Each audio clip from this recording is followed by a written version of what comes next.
अस्सलाम वालेकुम dear students. हम लोग जैसा कि अपनी एक्सरसाइज 2.4 कर रहे थे तो उसका क्वेश्चन नंबर 3 कर रहे थे, जिसका अभी कुछ पार्ट बाकी रहते थे। ये 3 पार्ट रहते हैं तो हम यहाँ से कंटिन्यू करते हैं जी। हमारे पास एक्सरसाइज थी हमारे पास 2.4। तो हमारे पास क्वेश्चन था इसका 2/3 multiply by 25 1/2 dividing by 0.04 minus 1/2। ठीक है, ये टोटल के ऊपर है। अच्छा जी, सबसे पहले हम लोगों ने देखा था कि जैसे हम लोगों ने क्वेश्चंस को सिंपल्स किया तो वो उनकी सिंपल फॉर्म ही निकलती आ रही थी, मतलब कि हमने सिंपल ही करना था ना, क्योंकि सिंपलीफाई जो क्वेश्चन के ऊपर लिखा है। तो सबसे पहले अब इसको भी हमने क्या करना है जी, सिंपलीफाई करना है। तो इसको हम सॉल्व करते हैं।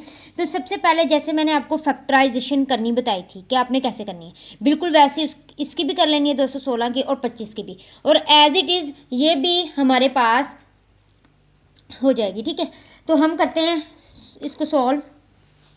तो सबसे पहले जब हम इसकी फैक्टराइजेशन करेंगे तो जब मैं क्या करूँगी, 2 की पावर मेरे पास आ जाएगी 3 मल्टीप्लाई बाय 3 की पावर 3 मल्टीप्लाई बाय 2/3। आपको पता है ये ऊपर इसकी पावर क्या है 2/3, तो ये 2/3 मल्टीप्लाई बाय 5 को 2 दफ़ा लिखूँ तो आपको पता है कि वो हमारे पास 25 आ जाता है। इसको लिखने के बाद अब जैसे ही अब ये हमारे पास पॉइंट में फॉर्म है, तो अब इसका मतलब है कि पॉइंट को ख़त्म करने के लिए 4 डिवाइडिंग बाय पॉइंट की जगह 1 लगाएंगे, और ये कितने हिस्से हैं 2, तो इसका मतलब है कि यहाँ पे हमारे पास क्या आ जाएंगे 2 0 आ जाएंगे। ठीक है, ऊपर हमारे पास क्या है फिलहाल जो नेगेटिव फॉर्म है -1/2 एज इट इज आ जाएगी। उसके बाद अब हमने क्या करना है, ये इसको हमने सेपरेटली ओपन कर लेना है, इसको सेपरेटली कर देना है। 2 3 मल्टीप्लाई बाय 2/3, मतलब ये टोटल के ऊपर 2/3 है तो हमने सेपरेट उसको क्या किया, खोल दिया। 3 3 2/3, और ये 2 से कैंसिल, तो इसका मतलब है कि यहाँ पे हमारे पास क्या बच गया, ओनली 5 बच गया। ठीक है, उसके बाद नेक्स्ट मतलब 1 नहीं बच गया ना, क्योंकि 2 से कैंसिल तो 1, वो 5 लिख लो या 1 लिख लो, एक ही बात है। अब उसके बाद हमारे पास ये फॉर्म है जी नेगेटिव में। अगर मैं इसको इंटरचेंज कर दूँ तो ये फॉर्म हमारे पास क्या बन जाएगी, पॉजिटिव बन जाएगी। तो मैंने इसको इंटरचेंज कर दिया, तो इसका मतलब है इंटरचेंज करने में ये हमारे पास फॉर्म क्या आ गई, पॉजिटिव आ गई। ठीक है, मतलब -1/2 था ना, तो 1/2 हो गया। अच्छा जी, अब ये भी आप देख सकते हैं कि यहाँ पे हमारे पास 3 3 से कैंसिल, ये भी 3 3 से कैंसिल। इसका मतलब है कि ये हमारे पास क्या आ गया 2 की पावर 2 मल्टीप्लाई बाय 3 की पावर 2 और मल्टीप्लाई बाय 5। और अगर इसको मैं कैंसिल करूँगी तो ये मेरे पास क्या बन जाएगा जी 25। इसका मतलब ये 25 1/2 आ गया। ठीक है, उसके बाद अब अगर मैं पहले इसको सोल्व कर लेती हूँ, नेक्स्ट इसको और सोल्व करते हैं। इसको मैंने एज इट इज़ ही लिख दिया अभी, 3 की पावर भी 2 मल्टीप्लाई बाय 5, और इसको अगर मैं करूँ तो आपको पता है ये 5 की पावर 2 और 1/2 बन रहा है, ऐसे बन रहा है, ये कैंसिल हो जाएगा। इसका मतलब है कि हमारे पास क्या बच गया, √2 की पावर 2 मल्टीप्लाई बाय 3 की पावर 2 मल्टीप्लाई बाय 5, और ये नीचे भी हमारे पास क्या बच गया जी 5 बच गया।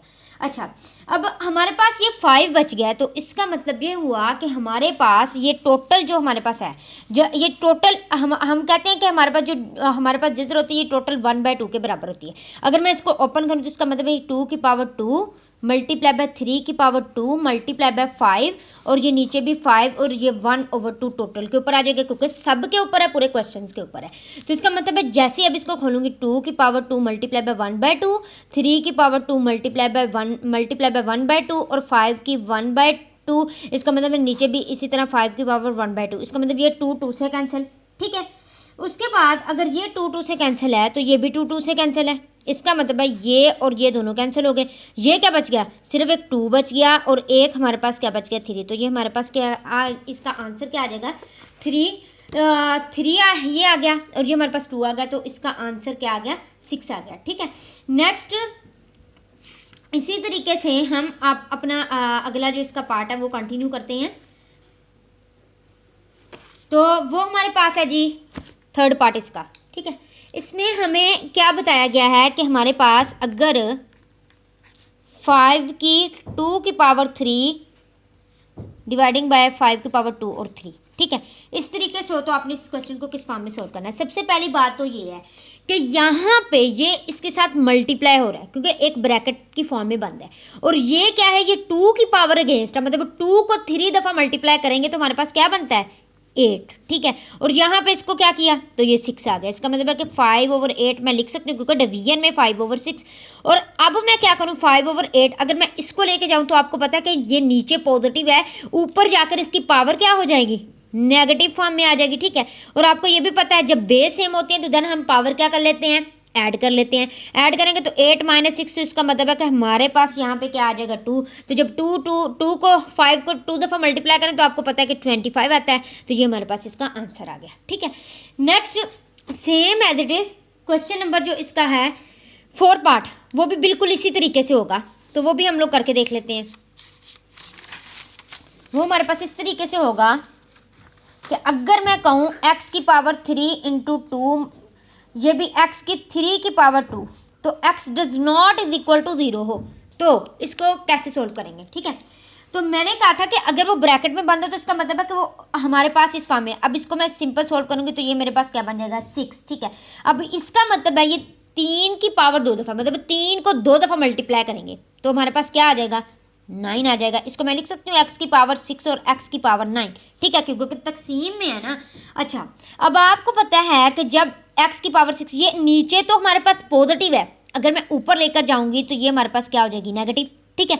और आपको ये भी बात बताई गई है कि बेस अगर हमारे पास सेम हो तो देन पावर हम क्या कर देते हैं ऐड कर देते हैं, ठीक है। x × 6 - 9, तो इसका मतलब है कि x की पावर हमारे पास यहाँ पे आ जाएगी -3। और इसको तो मैं लिख सकती हूँ 1/x की 3, क्योंकि ऊपर तो नेगेटिव है, अगर मैं इसको बटे में ले जाऊंगी तो ये हमारे पास क्या हो जाएगी पॉजिटिव हो जाएगी। तो इसी तरीके से हमारी जो एक्सरसाइज है जी 2.4 ये तो ख़त्म हो गई। इसका मैंने आपको एक एक क्वेश्चन समझा दिया, और इससे रिलेटेड अगर कोई भी क्वेश्चन हो तो आप कमेंट में पूछ सकते हैं।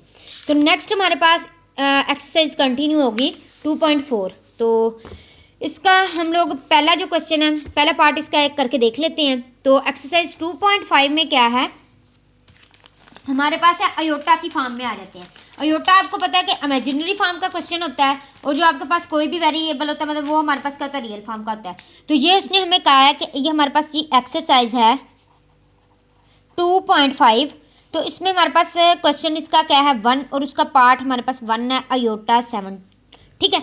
इसको सॉल्व करना है। अब सबसे पहली बात आपको पता है कि अयोटा स्क्वायर किसके बराबर होता है -1 के। क्यों? क्योंकि अयोटा जो होता है ये अंडर रूट हमारे पास क्या होता है -1, ठीक है। देन जब दोनों तरफ स्क्वायर करेंगे तो ये स्क्वायर आ जाएगा, ये कैंसिल होकर -1 आ जाएगा, ठीक है। तो इसको सॉल्व करना है। तो इसको सॉल्व करने का सबसे आसान तरीका, इसको पहले हमने तोड़ के बनाना है कि कोई भी अयोटा स्क्वायर की फॉर्म है, देन हम इसमें ये वैल्यू पुट कर सकते हैं। तो मैंने इसको क्या कर दिया अयोटा और अयोटा 6 कर दिया, क्योंकि देन जब ऐड करेंगे तो क्या आ जाएगा अयोटा 7। तो इसका मतलब है कि ये अयोटा और ये अयोटा क्या आ जाएगा 2 3 6, ठीक है। इसका मतलब ये अयोटा वैसे ही आ गया इसके साथ था जो, और अयोटा स्क्वायर अभी क्या था -1, तो -1 हमारे पास ये आ गया। और एक बात और, कोई ऐसा हिस्सा मतलब आप ले लें 2 का टेबल, 2 का टेबल का अगर कोई भी हिस्सा यहाँ पे आ जाए मतलब 2 4 6 8 10, तो ये जो यहाँ पे माइनस साइन होता है ये पॉजिटिव हो जाता है। अगर कोई भी 3 4 ये वाला आ जाए तो ये हमारे पास साइन क्या रहता है नेगेटिव रहता है। तो इसका मतलब अयोटा × -1, तो इसका मतलब ये इसका आंसर क्या आ गया माइनस अयोटा, ठीक है। अब नेक्स्ट जो इसके क्वेश्चन है हम नेक्स्ट वीडियो में इंशाल्लाह कंटिन्यू करेंगे। तो तब तक के लिए जी अल्लाह हाफिज़।